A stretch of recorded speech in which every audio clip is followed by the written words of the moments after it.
dalam salah satu kota kriteria zona merah, sebagaimana Surat Edaran Gubernur Aceh nomor 440/781 tentang penetapan daerah aman produktif kriteria zona merah dan hijau, di mana Banda Aceh bersama 8 kabupaten kota lainnya di Aceh termasuk dalam zona merah.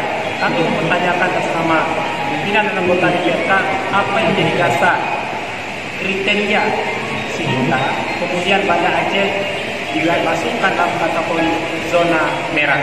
Kami sangat tahu selama ini pemerintah Kota Banda Aceh itu sangat konsen dengan dukungan penuh dari unsur Forkopimda Kota Banda Aceh telah bekerja keras sejak awal ketika pemerintah pusat dan pemerintah provinsi menetapkan bencana nasional alam sudah bekerja sangat keras dengan dukungan masyarakat Banda Aceh.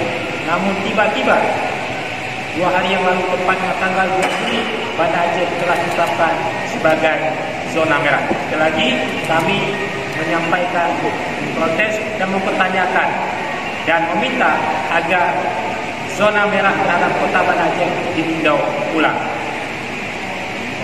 Baik, terima kasih Bapak Ketua DPRK dan seluruh anggota DPRK, Bapak Anggota Forkopimda dan Pak Wali Kota Banda Aceh juga mempertanyakan kenapa penetapan Kota Banda Aceh sebagai zona merah, karena itu ada tahapannya, ada oranye, ada kuning, ada hijau, ya. Dimana kita tahu bahwa Banda Aceh saat ini nihil, tidak ada yang terjangkit COVID dan itu sudah lama, dan juga tidak ada PDP nihil.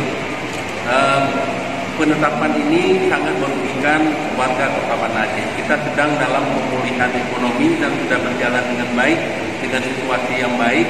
Akhirnya apabila ditetapkan sebagai zona merah, jelas bahwa Banda Aceh kita harus kembali lagi dengan seperti daerah-daerah lain, bahkan harus ditetapkan sebagai PSBB, ya, karena zona merah itu sudah sangat berat, ya, sangat berat, dan penularannya sangat luar biasa.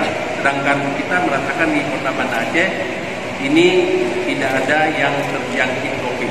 Jadi oleh karena itu saya bersama pemerintah Kota Banda Aceh memohon untuk meninjau ulang keputusan terhadap Kota Banda Aceh sebagai zona merah agar aktivitas masyarakat dapat dilaksanakan seperti biasa dan ekonomi masyarakat bisa bangkit, dan juga berbagai kegiatan lainnya termasuk kegiatan ibadah dapat berjalan dengan lancar.